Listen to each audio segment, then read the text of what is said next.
I've been on a low, I've been taking my time. I feel like I'm out of my mind. It feel like my life ain't mine.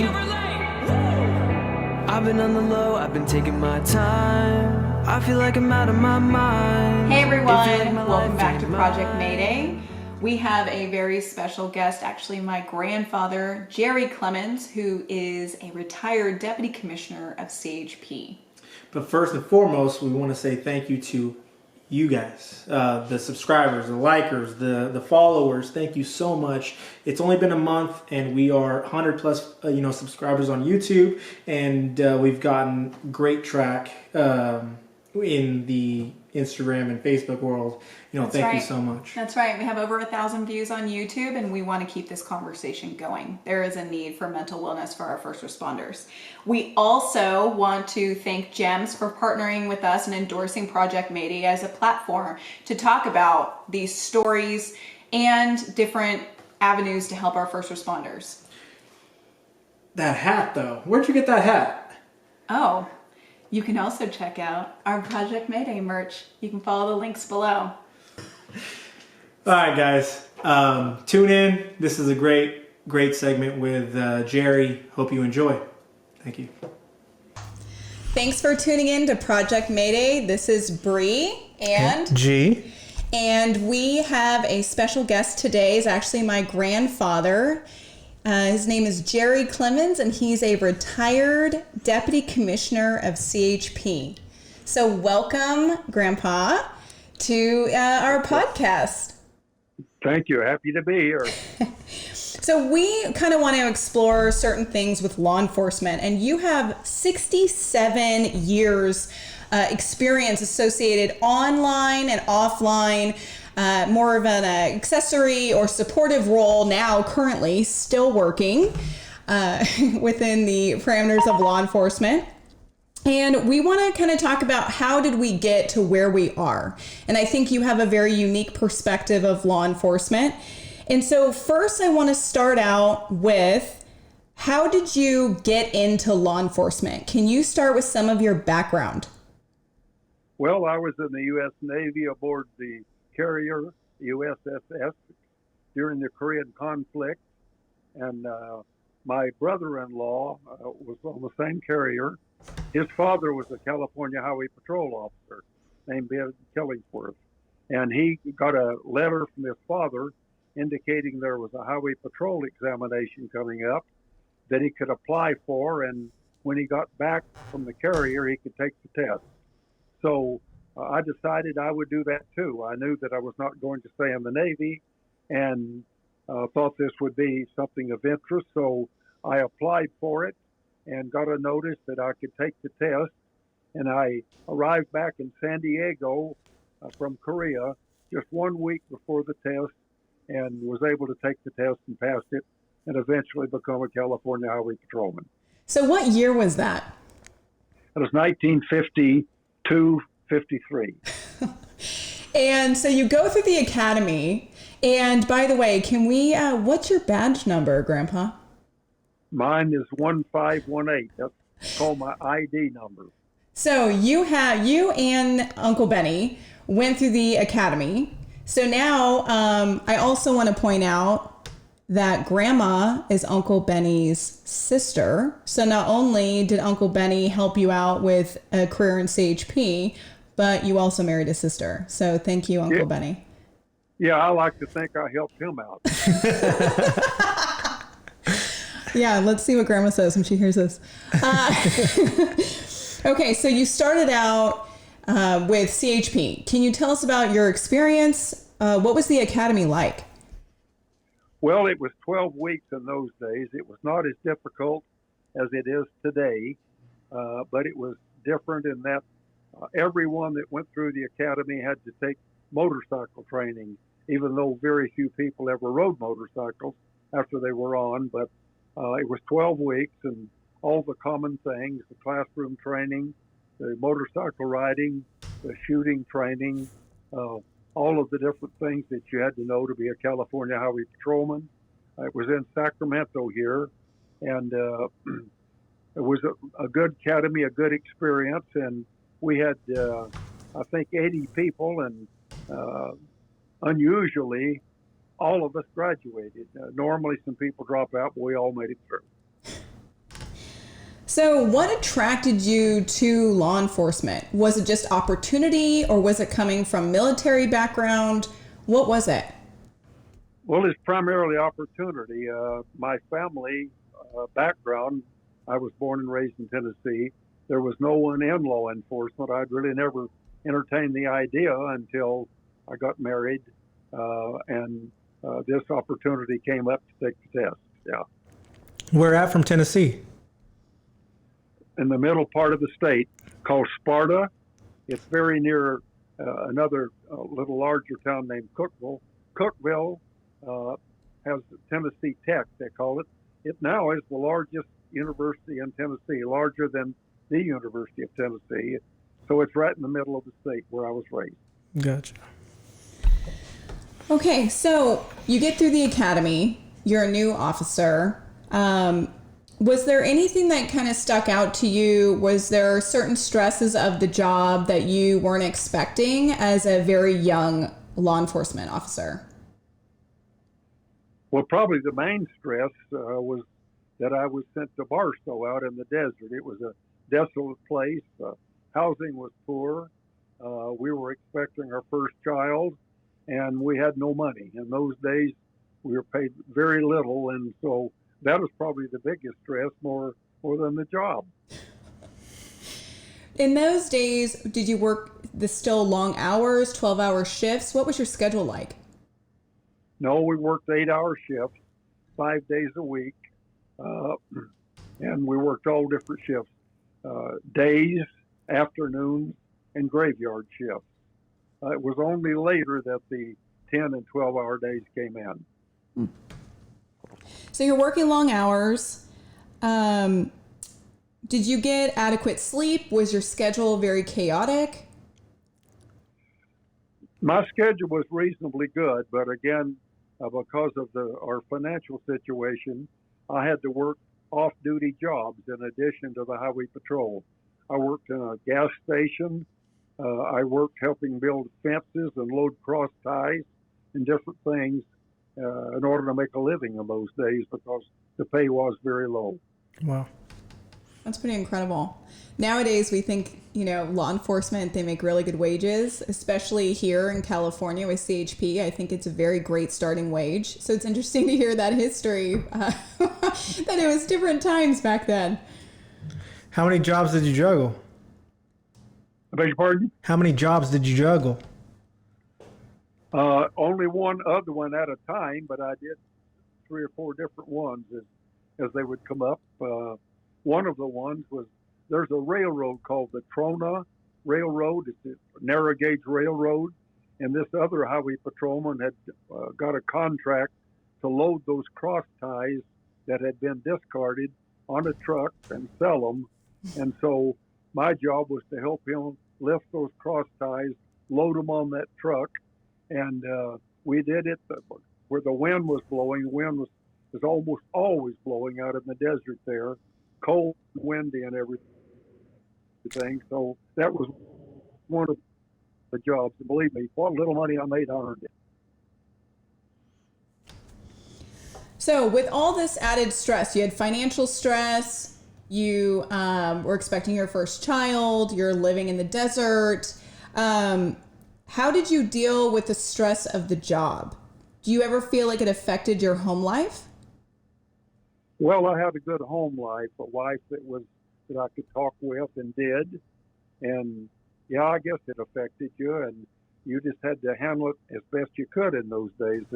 There was no counseling provided or anything of that nature. You basically had to talk it through with your wife and your fellow officers, and whatever it was, you just had to handle it and tough it out. And I was fortunate enough to do that. Do you think it made a difference that Grandma came from a history of first responders, law enforcement, her father and her brother being involved also? Do you think that helped you? Yes, I think so. She did have an understanding and had heard some of the trauma before from her father, and I think that was a help, yes. Uh-huh. Could you tell a difference with your friends in law enforcement that didn't have that support at home? Well, I suppose the answer is yes, because a pretty high number of them ended up getting divorced and their family dissolving. Mine did not. It grew stronger as time went by. So yes, I did notice a difference. Gotcha. So now you're on the job, you have a support system here. Is there any call that specifically sticks out in your mind from your field time? Yes, one of the things that to this day I recall, it was like yesterday. We had a bad accident between Riverside and San Diego on a 2-lane highway. There were 5 people killed, and one of those 5 was a young boy, a real handsome young boy, about 7 years old. In the car he was in, he had gone forward, and his head had hit the dash, and it had killed him. He was sitting upright, just as though he was alive.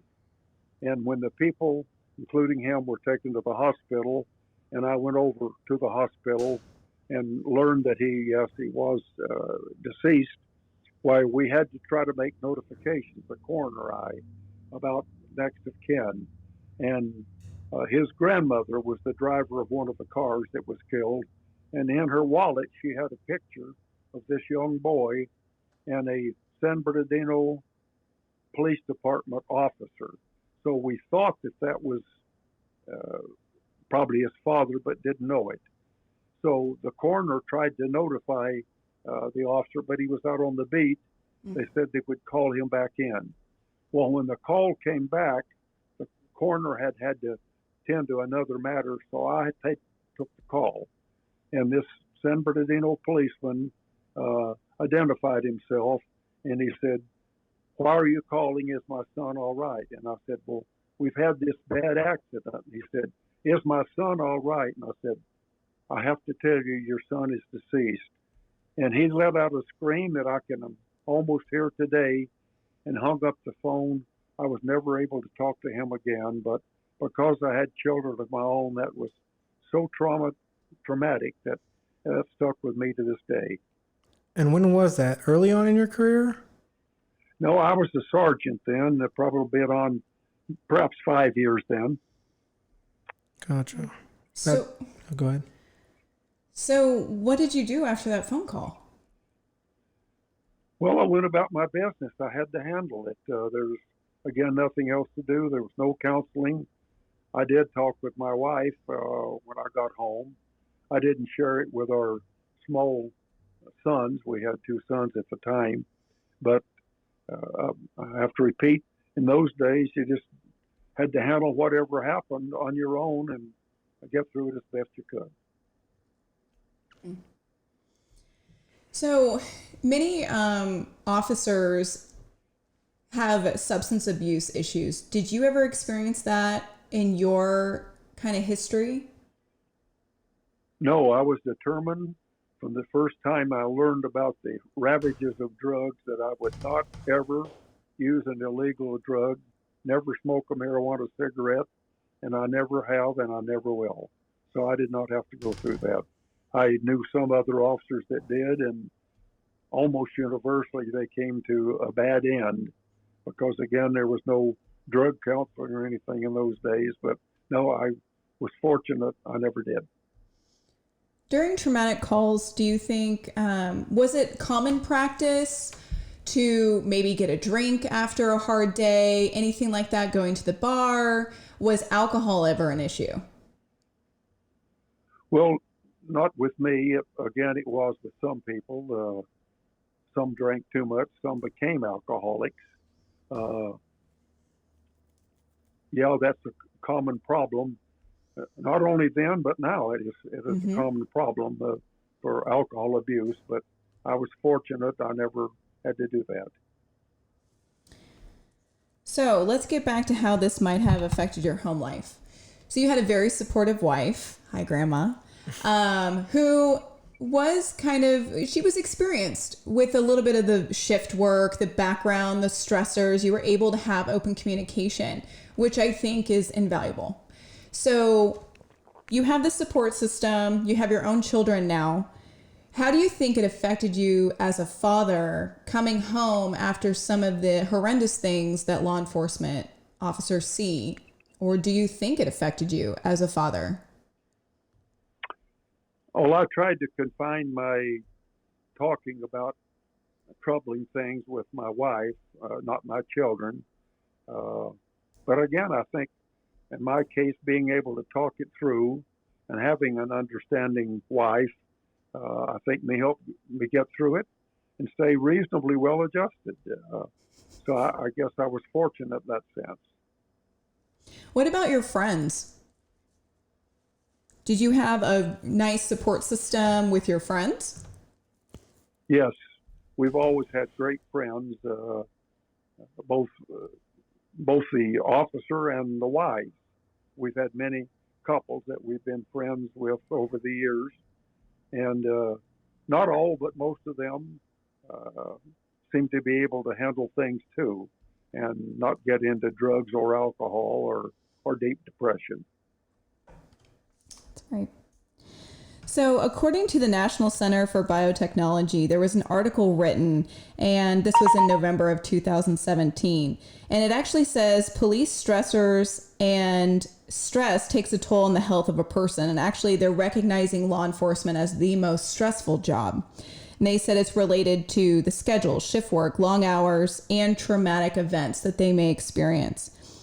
In your standpoint as administration, did you notice anything where you started seeing trends when you climbed the ranks and you were in administration? Did anything start transitioning on setting up support services for officers? Well, yes, as time went by and the problems were recognized, why there were more and more counseling services provided. Uh, Initially, it was that you could do it if you chose, and then as time went by, it evolved into where if you were involved, for example, at an officer-involved shooting, you were required to go to counseling. And the initial reaction was that, hey, I don't need that, I can handle it. And in some cases, resistance and difficulty of the counselor talking with them. But as things evolved, it became more and more commonplace. Then it became more and more indispensable where that would happen, that officers would go and talk to a trained counselor, which I think has been a great improvement in law enforcement. It's been an improvement now, right? Not back when it first got started.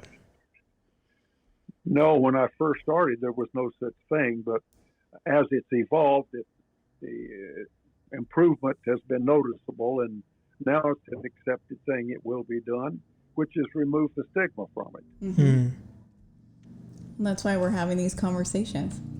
So speaking of stigma, according to 2019, there were 228 police suicides, and yet total line of duty deaths was 147. So more officers are committing suicide than actually dying on the job. So Grandpa, you and I have experienced this firsthand about the suicide of my father, your son, who is also CHP. Do you want to say kind of what happened that day? Was this expected for you? I couldn't express how difficult that it was, and still is. Just this past Friday, it was 14 years since he took his life. We never forget it. We never miss going to the cemetery and honoring him. And it was especially difficult. Not only was he a beloved son, but just an extraordinary person. He was so well regarded. Not only his subordinates, but his peers and his bosses sought him out for advice. He seemingly had everything going for him.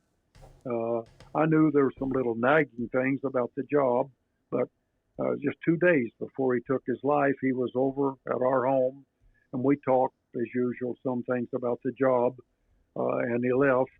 And to this day, I cannot come to grips with why this happened. It just seems so out of character. It's not like he was having home problems or marital problems or money problems. It was just totally incomprehensible and totally unforgettable. What if you knew the answer? You thought you knew the answer. What do you think led him to that decision? If you were just, talking shop. Well, I can only surmise that at least part of what was involved was that he started having difficulty with his vision, and he had some difficulty with his hearing, and he thought that he was facing having to take an office job and leave the road, and he didn't want to do that. Just like a lot of things piled up on him at once. That's my best guess. But again, it was, considering most suicides, those things seemed to me so mild. And he was so strong and had come through so much adversity with his health and things in his life that it just seemed almost incomprehensible that it would happen. Did you know any of that?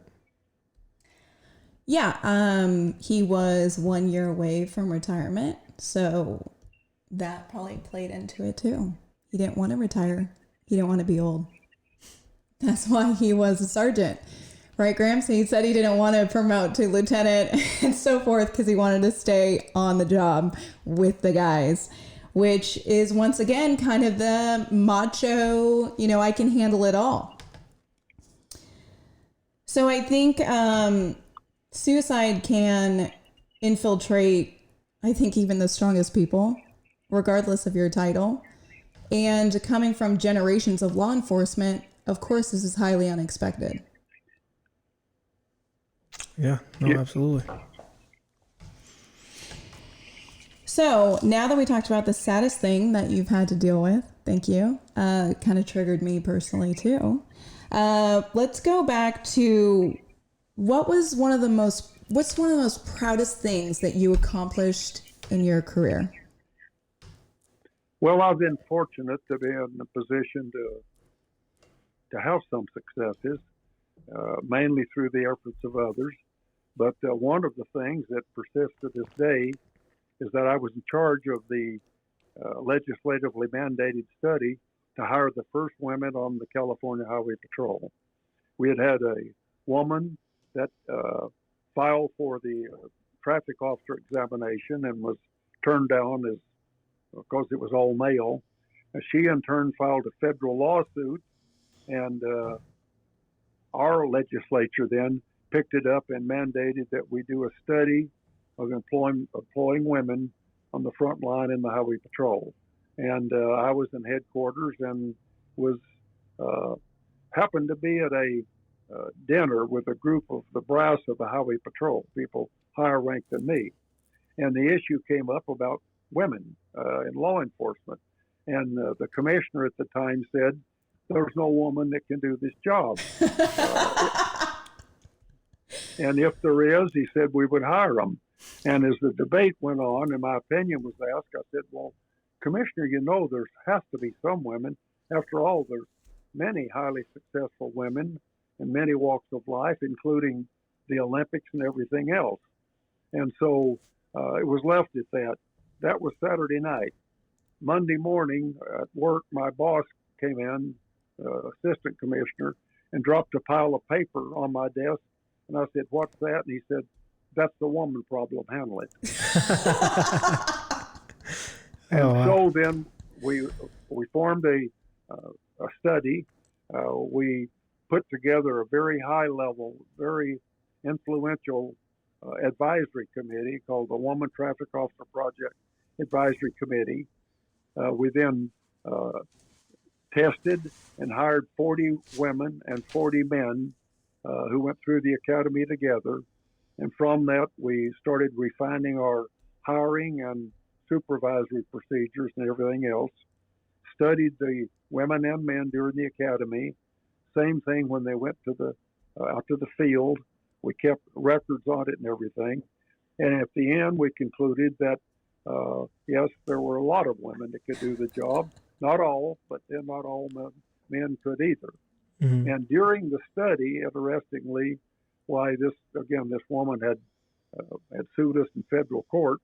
Why I was working for a deputy attorney general from the California Department of Justice, a great guy who later became a Superior Court judge named Tal Jones. And he came to me and said, Jerry, we have a chance to settle this case. And I thought, how many millions is that going to cost us? We went down and talked with a federal judge named Judge McBride and found that the attorney representing her was not trying to extort money out of us, but was reasonable. And we ended up settling that case, I think, for the lowest amount of money of any that I've ever heard of. It was $5,500 for attorney fees up to that point. And the terms was that if our study concluded that women could do the job, we would hire them. If it concluded that they could not, we would not hire them. And obviously it concluded, yes, that we could. So we settled after $5,500, began hiring women. And today the deputy commissioner, the number 2 person in the California Highway Patrol, is a woman. So that is the most interesting project. And actually, as an outgrowth of that, it was obvious that on the average, the women physically were not as good a shape as the men, but that many of our men were not in good shape either. So we then put together what we call a physical performance project and set up standards that had to be met by every uniformed person, including the commissioner and deputy commissioner. And they were tested and had to stay in shape and everything.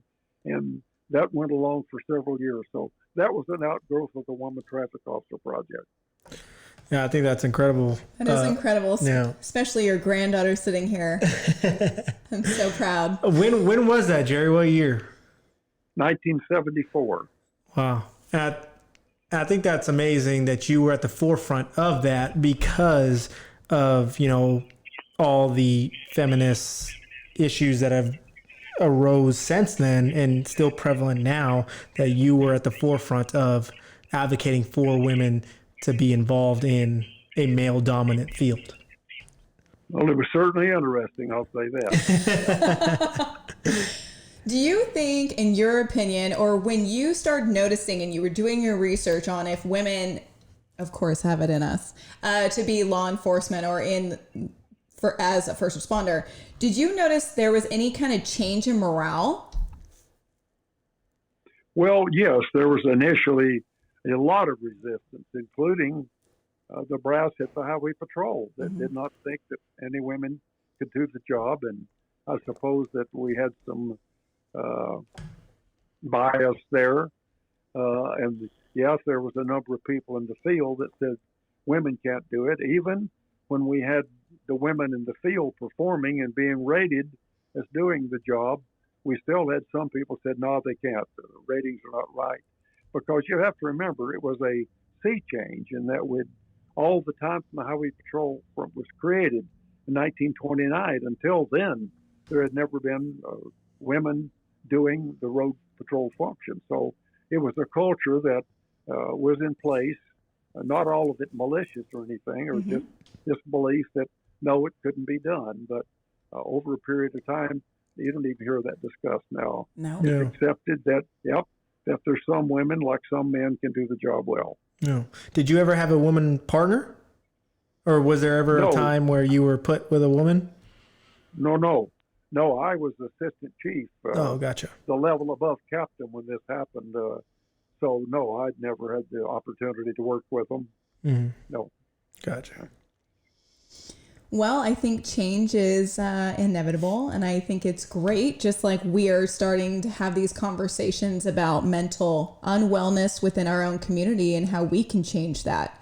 So hopefully this won't be a topic, 40, 50 years from now, and we'll all just be able to have a real conversation about things that are bothering us. Because right now there's an intense culture of, if you can't handle the job, get out, which I'm sure in your experience when you started out, what do you think would have happened if after you had that initial phone call, if you asked to go home because you were stressed out, what do you think would have happened?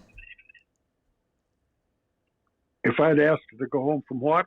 From the stress of talking to that law enforcement agent that his son had just passed, and it was very stressful, and you had that conversation, and what would happen if you said, hey, I'm having a really hard time, I want to go home?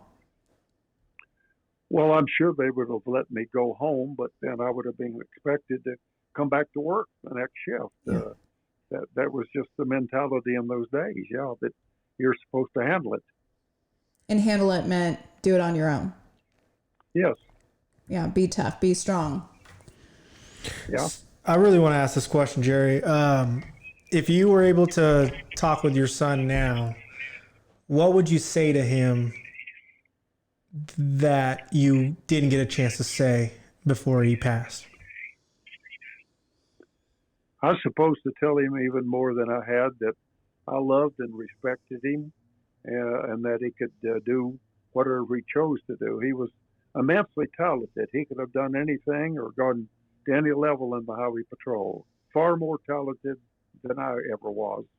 And I would have told him that don't do what you've done, because you've left a grieving family and one that loved and respected you and will never forget you. Gotcha. I think that's beautiful, and I think I really appreciate you coming on and talking about it. I know it's a sore subject, for you and Bree. So thank you so much, Jerry, for talking about your son, because I don't really know much about him from your perspective. I only know Bree's perspective, and you know how father and daughter relationships are. So We're very protective. Yeah, but how we like to end these out, sir, is rapid fire. 5 rapid fire questions, and the rule is you can only answer it in one phrase or one word. So there's going to be 5 questions, and you just go off the cuff. All right. All right. All right. So Bree, go ahead. All right, Gramps. Number 1. What's one word or phrase you want your family to think of when they hear your name? Love and respect. Okay. 2. What's your favorite movie? The Yearling, where a little boy had a deer, and they eventually had to shoot it to be able to keep their property going. But The Yearling is my favorite movie. As an aside, he gave me a copy of this DVD, told me to have my kids watch it. I said, hey, I don't really think they can handle Not this. VHS. Grandpa. It was a DVD, not VHS. It was a DVD, so I appreciate that, Grandpa. I still have it. We're waiting. Okay, number 3. Who is your favorite singer? Patsy Cline, the country singer. Oh, yeah. The greatest singer by far there ever was. Number 4. Who is the most inspirational person in your life? My wife. I love it. Wow, that's for you, Grandma. All right, Jerry, last one. Favorite quote. I'm having difficulty coming up with the favorite. Give us maybe today's mood. Give us today's. Wasn't there something that your dad always said? Oh, well, one, my father always said, listen, don't talk all the time, because after all, when you're talking, you can only be saying things you already know. So the only way you can learn anything is to listen. Wow. I love that. That's a good one. And what was his name? That is my father. His name was Willard Clemons. Willard Clemons. I like that one. That's a really good one. All right, Jerry, thank you so much again for coming on. Your stories are timeless and very precious, and I know that, Bree really appreciates you coming on, and myself and the viewers. Again, thank you so much, Jerry. I know, it took a lot for you to talk about your son, and I really, really appreciate you being able to do so on a public platform. It speaks volumes to who you are as a man. It's my pleasure. Thank you. Thank you, Grandpa. I love you, and I really appreciate you. Okay, Bree. Love you. Bye-bye. Bye-bye. All right, Grandpa. Maybe I can call you that. Can I call you that, Grandpa? Oh, no. Say no, Grandpa. bet. You don't want to adopt You him. bet. All right, sir. Goodbye. All right, this is Project Mayday, and call out.